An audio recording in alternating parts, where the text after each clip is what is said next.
அப்படின்னா, கிறிஸ்தவ தமிழ் கழகம் அப்படிங்கிறது விஸ்வகர்மா சமுதாயத்துக்காக ஆரம்பிக்கப்பட்டது. இந்த தலைமை இந்த நாயகர்களாம் அடுத்தடுத்த தலைமுறைகள் வந்துகிட்டே இருக்கும். இது குடும்ப கட்சியில் கிடையாது, சமுதாய கட்சி.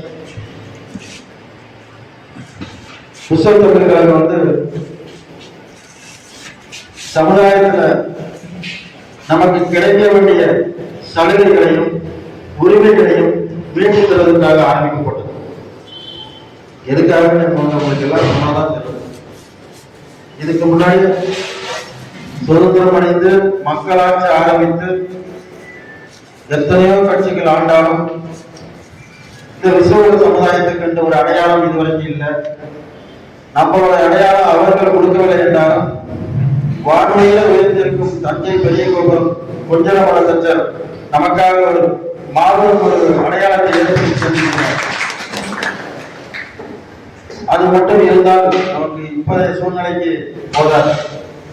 அரசியலில் அரசாங்கத்திலும் நமக்கு பங்கு பெற வேண்டும்.